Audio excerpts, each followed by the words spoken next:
Soraya tidak mungkin mengingkari apa yang dikatakan oleh Riko, karena itu memanglah kenyataannya. Memang benar alasan Soraya akhirnya berselingkuh dengan Riko adalah karena Z tidak pernah mau menghabiskan malam dengannya lagi. Tidak pernah, benar-benar tidak pernah. Sedangkan sebagai wanita, dia membutuhkan itu untuk memenuhi kebutuhan biologisnya. Aku tidak akan membiarkan wanita itu memanjat ranjang Z. Tidak ada yang boleh menggeser tempatku. Dengus Soraya. Kenapa kau kali ini terlihat sangat takut wanita itu akan menggeser posisimu, Soraya? Bukankah selama ini kau tahu kalau Z memiliki banyak sekali wanita yang naik ke ranjangnya? Tanya Riko penasaran.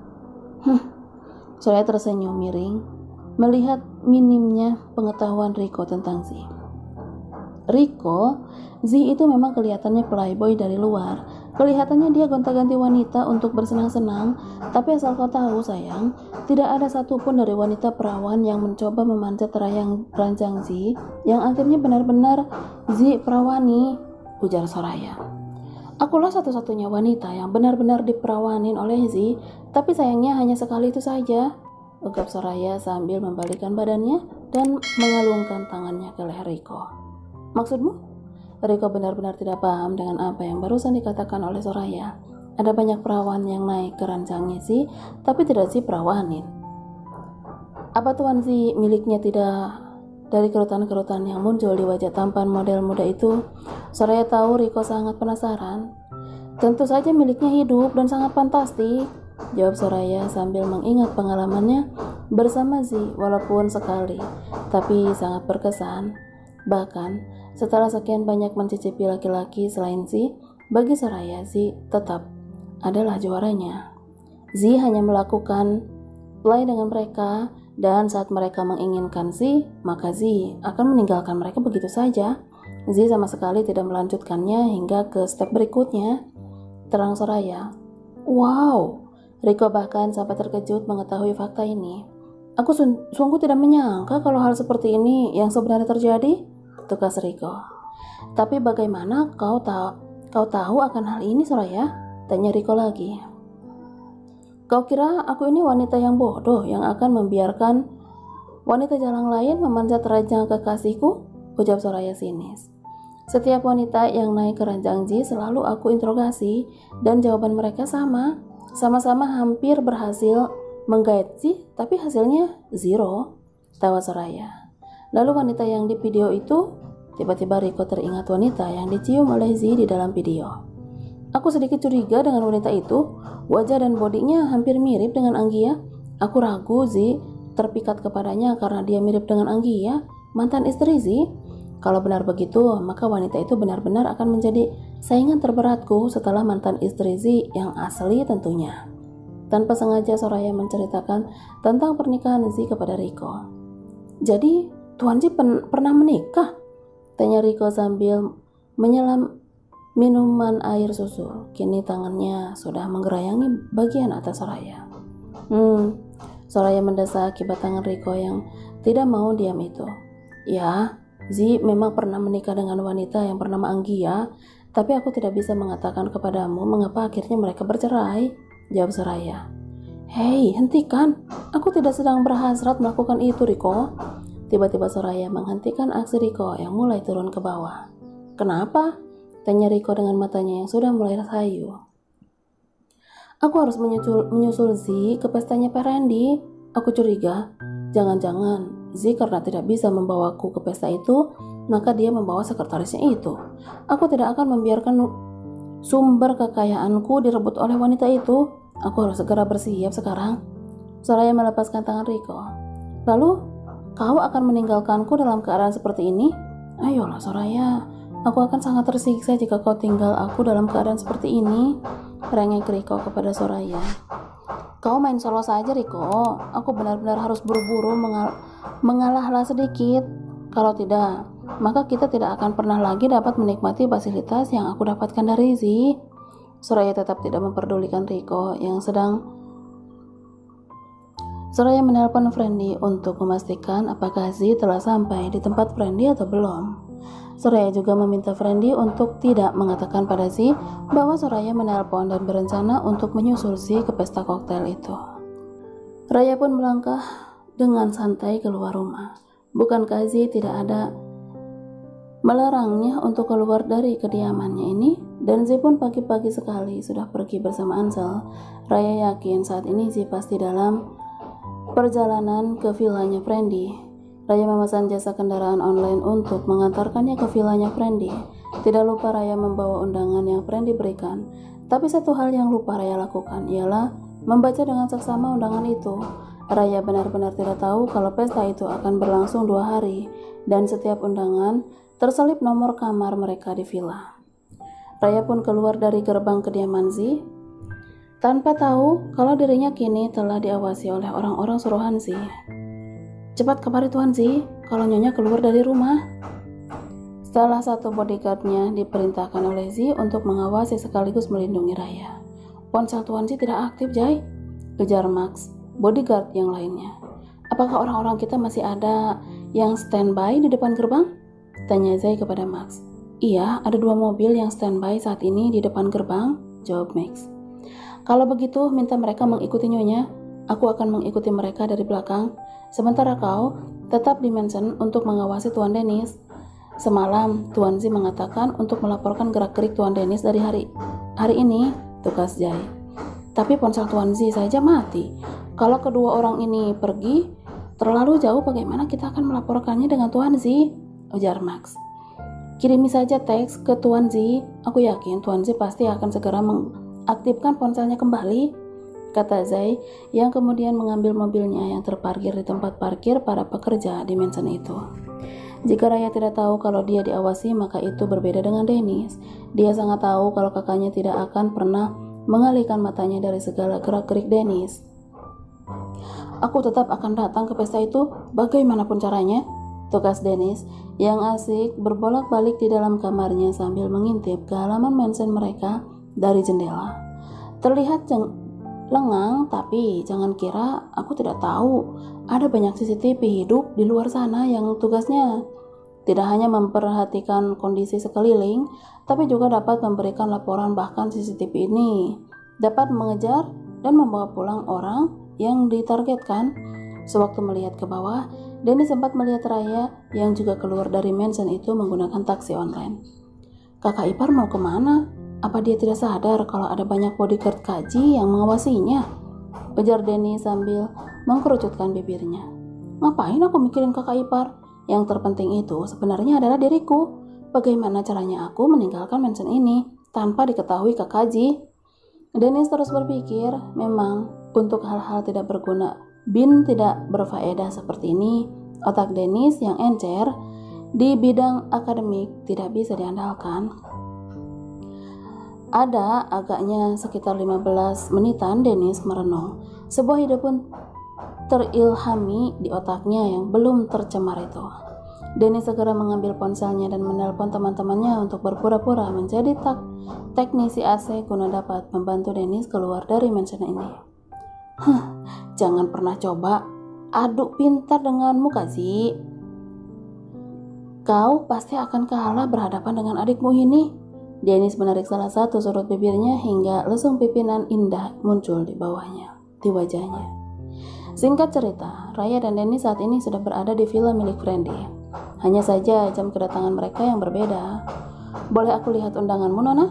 Tanya security pada Raya. Tentu saja, Pak, jawab Raya. Raya pun mengambil undangan pesta koktail itu dari dalam tasnya dan memperlihatkan undangan itu kepada security.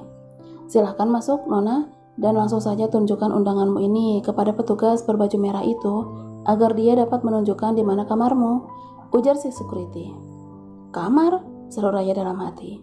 Apakah semua orang yang diundang oleh Tuan Friendly akan menginap di villa ini? Gumam Raya dalam hati. Raya pun mengambil undangan yang disodorkan oleh security kepada dirinya kembali. Dengan cepat, Raya memeriksa undangan itu dengan seksama dan benar saja. Ternyata Friendly merancang pesta ini mulai dari malam ini hingga besok sore. Raya auto lemas. Mengapa dia bisa seceroboh ini? Raya menatap dirinya sendiri dari pantulan kaca besar di dekat pintu masuk itu. Sekali lagi, bajuku membuatku dalam masalah. lirih Raya. Bagaimana ini? Apa aku kembali pulang dan mengambil baju ganti? Atau bagaimana ini? Aku hanya punya satu baju saja, teriak Raya frustasi. Raya belum mau mendekati petugas yang ditunjuk oleh security tadi. Dianya masih berdiri di salah satu tiang, memikirkan apa yang harus dia lakukan saat ini. Dan di saat Raya tengah berpikir itulah Friendly Dedusto, si empuknya acara, melihat Raya dan menghampirinya. "Nona Anulika Rayana?" serunya dengan wajah semeringah. "Wow, wanita ini sangat cantik," gumam Friendly dalam hati yang merasa tidak percuma dia memberikan satu golden tiketnya kepada Raya. Paling tidak jika wanita ini bersedia menghangatkan rancangnya untuk malam ini. Sebuah tiket menuju dunia para orang kaya kota ini tidaklah berarti apa-apa. "Kau sangat cantik sekali, Nona Raya," sapa Friendly sambil mengambil tangan Raya dan menciumnya. Friendly sangat mengagumi kecantikan wanita yang ada di depannya ini. Bahkan dalam pikiran Friendly, kalau Z sudah bosan memperkerjakan wanita ini, maka dengan senang hati Friendly akan membawa wanita ini untuk bekerja di perusahaannya sebagai sekretaris plus-plusnya. Raya yang tidak menyangka Friendly akan mengambil tangannya dan mencium tangannya, auto menarik tangan itu cepat. Untung saja kuku panjang Raya tidak membuat bibir Friendly lecet. Ceklek. Sebuah kamera tersembunyi memfoto apa yang Friendly dan Raya lakukan. "Mengapa kau masih berdiri di sini, Nona Raya? Apakah kau sudah mengetahui yang mana satu kamarmu?" tanya Friendly sambil memasang pesona buaya buntung cap kaki tiganya. "Tuan Friendly, ada yang ingin aku katakan," kata Raya terdengar ragu-ragu. "Ada apa, Raya? Apa ada yang bisa aku bantu?" tanya Friendly yang melihat sedikit ketidaknyamanan di wajah wanita cantik itu. Raya tersenyum sambil menghela nafas pelan.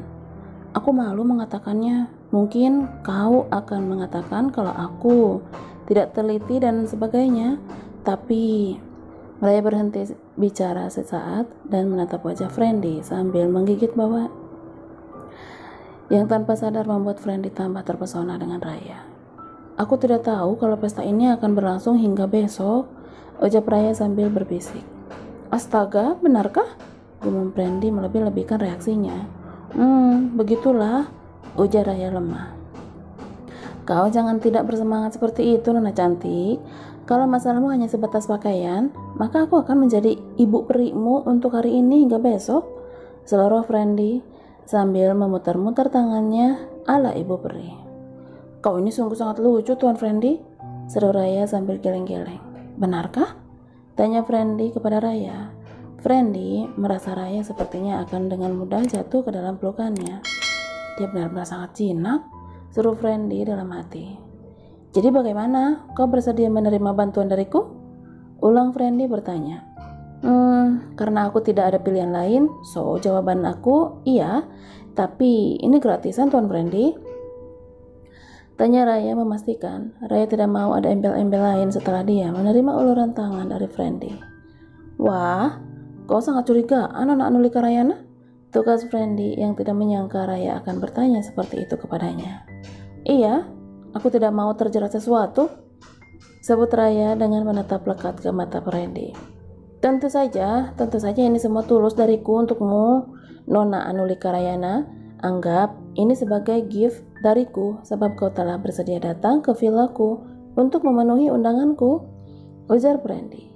Friendly kemudian menelpon asistennya yang bernama Liza untuk datang ke tempat dia dan Raya berada. "Liza, kemarilah, aku ada di depan," ujar Friendly kemudian menutup telepon itu. "Apa Z tahu kau datang ke pesta ini, Nona Raya?" tanya Friendly kepada Raya. "Apa kau memberitahu Tuan Z kalau kau mengundangku?" balas Raya bertanya. Tidak, aku tidak memberitahunya sama sekali," jawab Friendly masih menilik wajah Raya. Raya bukanlah wanita yang bodoh seperti yang dipikirkan oleh Friendly. Raya tahu kapan harus bersikap seperti wanita lemah dan kapan dia harus menjadi tegas.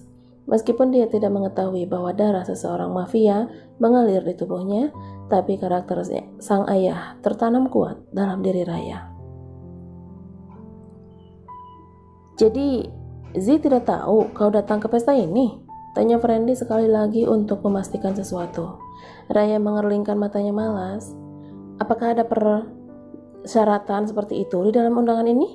Jawab Raya sambil menyandarkan tubuhnya ke tiang besar yang ada tepat di belakangnya. Maksudmu? Ya, maksudku, apakah di dalam undanganmu ini juga ada ketentuan ataupun persyaratan bahwa jika aku ingin bergabung di pesta ini, aku wajib memberitahukan bosku? Ucap Raya. Tentu saja tidak, jawab Friendly sambil melihat Raya dengan seksama. Kalau begitu, aku rasa aku tidak perlu menjawab pertanyaanmu lagi, ujar Raya sambil tersenyum. Sepertinya penilaianku tentang wanita ini salah. Dia bukanlah wanita yang mudah, gumam Freddy dalam hati. Tuan, panggil Lisa, asistennya Brandy, yang baru saja tiba. Hah, Lisa, kemarilah. Sweetheart, panggil Brandy kepada asistennya itu. Perkenalkan, ini Lisa, asistenku Raya, dan Lisa ini Nona Anulika Rayana. Dia teman baruku, ujar Brandy memperkenalkan Lisa dan Raya. Kedua wanita ini pun saling berjabat tangan dan melemparkan senyum mereka sembari menyebutkan nama masing-masing. Raya, ujar Raya. Elizabeth, panggil saja Lisa, ujar Lisa. Well, Lisa, sepertinya teman baruku ini punya sedikit masalah, ujar Friendly, lalu melihat Lisa dengan tatapan dalam. Raya lupa membawa pakaian selain yang sedang ia kenakan saat ini, bisik Friendly kepada sang asisten. Kau tentu dapat membantuku untuk menyediakan pakaian untuk teman baruku ini, kan? Ujar Friendly penuh penekanan. Sebagai asisten yang telah bekerja sangat lama dengan Friendly, Lisa tentu sangat paham dengan apa yang dimaksudkan oleh sang tuan, meskipun Friendly tidak menyebutkan hal itu secara langsung. Dengan senang hati, saya akan membantu menyiapkan pakaian untuk Nona Raya, Tuan. Jawab Lisa sambil tersenyum. Gadis pintar, kau memang selalu bisa aku andalkan, kata Friendly sambil mencubit gemas dagu Lisa. Raya hanya memperhatikan saja bagaimana cara Friendly berinteraksi dengan asistennya yang bernama Lisa itu. Meskipun Raya tidak ingin berpikiran macam-macam terhadap dua orang ini, tapi cara mereka berinteraksi membuat Raya tanpa sadar menyimpulkan kalau hubungan Friendly dan Lisa pastilah lebih dari sekadar hubungan pekerjaan. Baiklah, Nona Anulika Rayana, aku rasa permasalahanmu telah terselesaikan. Apa aku perlu mengantarkanmu ke kamarmu, Nona Anulika Rayana? Ujar Friendly dengan wajah buayanya. Tidak, aku bisa pergi sendiri menuju kamarku, tolak Raya halus. Oke, kalau begitu sampai jumpa nanti sore di tepi pantai cantik, ujar Friendly lalu pergi meninggalkan Raya dan Lisa yang masih berdiri di tempat yang tadi. Dan, iya Raya, tolong jangan panggil aku dengan sebutan Tuan lagi. Itu seperti ada pembatas di antara kita, teriak Friendly sambil terus berjalan menjauhi Raya. Raya hanya melengos melihat ke arah Friendly yang menjauh. Nona Raya, ayo aku antar ke kamarmu sekalian biar aku tahu kau ada di kamar yang mana, sehingga aku bisa meminta anak buahku untuk mengantarkan beberapa pasang pakaian ke kamarmu, ujar Lisa dengan sopan. Maaf telah merepotkan dirimu, Liz, ujar Raya sungkan. Sudah tugasku untuk memenuhi perintah dari Tuan Friendly, jawab Lisa sambil mempersilahkan Raya untuk berjalan lebih dulu. Silakan Nona, ujar Lisa. Raya dan Lisa pun berjalan menuju petugas yang membagi kamar para undangan. Apa kau mendapatkan foto-fotonya, Max? Tanya Zai kepada Max yang sedari tadi memfoto apapun yang nyonyanya lakukan. Sudah, jawab Max sambil melihat kembali satu persatu hasil jepretan diam-diamnya. Kalau begitu, lekas kau kirimkan foto itu ke Tuan Z. Tuan Z selalu berpesan untuk mengirimkan semua foto nyonya jika dia berinteraksi dengan pria lain, ujar Zai. Baiklah, jawab Max. Sebagai orang bayaran Z, Zai dan Max hanya tahu untuk memenuhi perintah yang diberikan oleh Z saja. Mereka sama sekali tidak bertanya apapun terkait tugas yang mereka terima. Hembusan angin pantai menerpa wajah Raya. Raya benar-benar tidak menyangka kalau kamar Pila yang dimaksudkan oleh Friendly bukannya berada di main gedung villa itu, tapi malah kamar-kamar kecil yang ada di tepi pantai. Wow, indah sekali, seru Raya kagum saat melihat pemandangan yang ada di depannya. Pemandangan seperti ini membuatnya teringat dengan pemandangan saat dia berada di Amsterdam.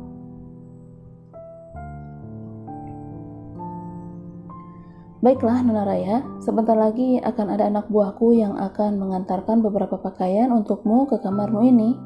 Kau bisa beristirahat menjelang pesta dimulai, terang Lee sambil mengundurkan diri. Aku pergi dulu, semoga kau senang berada di sini, Nona. Lisa pun pergi dan meninggalkan Raya yang masih berdiri di depan pintu kamarnya sambil menikmati pemandangan laut lepas yang ada di hadapannya. Sungguh indah, ucapnya kagum melihat birunya air laut saat itu. Raya menarik napas dalam-dalam dan menghembuskannya perlahan. Sungguh menenangkan, serunya sambil merentangkan kedua tangannya. Raya benar-benar menikmati apa yang dihadapannya saat ini. Pikiran tiba-tiba merasa sangat plong, hatinya dipenuhi oleh segarnya angin tepi laut yang membuainya pelan. Raya pun melangkahkan kakinya mendekat ke arah pintu dan membuka pintu kamarnya itu. Sungguh kamar yang indah, serunya sambil melangkah masuk dan menutup kembali pintu kamarnya.